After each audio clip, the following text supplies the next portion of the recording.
कि सबसे बड़ी समस्या आलस नहीं होती, बल्कि कल होती है। कल से मेहनत करेंगे, कल से बदलेंगे, कल से पढ़ेंगे, और यही कल हमारी आज की सफलता चुपचाप चुरा लेता है। ये कहानी हमें यही सिखाती है कि जो काम आज किया जा सकता है, उसे टालना खुद से धोखा करना है। ये कहानी है बिंदुपुर गांव के एक लड़के आर्यन की। आर्यन पढ़ने में तेज था, समझ भी जल्दी लेता था, लेकिन उसकी एक बहुत बुरी आदत थी, हर जरूरी काम को कल पर टाल देना। खासकर पढ़ाई के मामले में उसका एक ही जवाब होता, अभी बहुत समय है, कल से जरूर पढ़ूंगा। सालाना परीक्षा में 1 महीना बाकी था। उसकी माँ रोज प्यार से समझाती, बेटा थोड़ा थोड़ा पढ़ लिया कर, आखिरी समय में परेशानी होगी। आर्यन मुस्कुराकर कह देता, अरे माँ, अभी तो पूरा महीना है, कल सुबह 4 बजे उठकर पक्का पढ़ूंगा। लेकिन वो कल कभी नहीं आया। सुबह नींद भारी लगती, दोपहर दोस्तों के साथ खेल में निकल जाती, और रात को वो खुद से कहता, आज बहुत थक गया हूं, कल से पक्का शुरुआत करूंगा। दिन ऐसे ही खेल खेल में निकलते गए, और देखते देखते पूरा महीना खत्म हो गया। परीक्षा में अब सिर्फ 2 दिन बचे थे। अब आर्यन घबरा गया।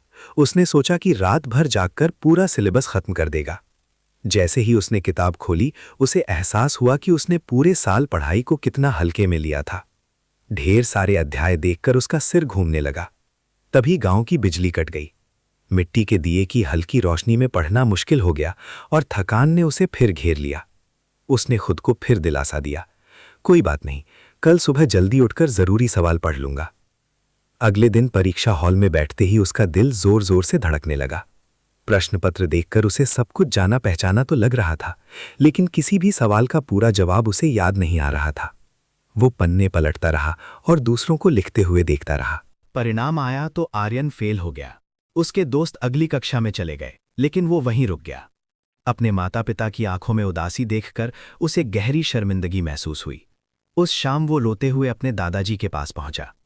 दादाजी ने उसे पास बिठाया और आंगन में लगे एक छोटे से पौधे की ओर इशारा करके बोले, बेटा, अगर मैं इस पौधे को रोज पानी ना दूं और सोचूं कि महीने के आखिरी दिन एक साथ 10 बाल्टी पानी डाल दूं, तो क्या ये जिंदा रहेगा? आर्यन ने सिर झुका लिया और कहा, नहीं दादाजी, ये सूख जाएगा। दादाजी मुस्कुराए और बोले, पढ़ाई भी वैसी ही है, ज्ञान का पौधा रोज थोड़ी थोड़ी मेहनत से बढ़ता है। कल एक ऐसा चोर है जो आज की मेहनत और आने वाली खुशी दोनों चुरा लेता है। उन शब्दों ने आर्यन को झकझोर दिया। उसने उसी दिन तय कर लिया कि अब वो कल का इंतजार नहीं करेगा। उसने अपने कमरे की दीवार पर एक बड़ा सा चार्ट लगाया, जिस पर लिखा था, कल कभी नहीं आता, जो है वही आज है। अगले साल आर्यन बदला हुआ था। जो भी स्कूल में पढ़ाया जाता वो उसी दिन घर आकर दोहराता। धीरे धीरे पढ़ाई उसका बोझ नहीं रही, बल्कि आदत बन गई। साल के अंत में वही आर्यन जो कभी फेल हो गया था, पूरे जिले में टॉप करने लगा। कहानी हमें याद दिलाती है कि सफलता किसी एक दिन की मेहनत से नहीं, बल्कि रोज की छोटी छोटी कोशिशों से बनती है। अगर आप आज ईमानदारी से मेहनत कर रहे हैं, तो कल अपने आप बेहतर बन जाएगा।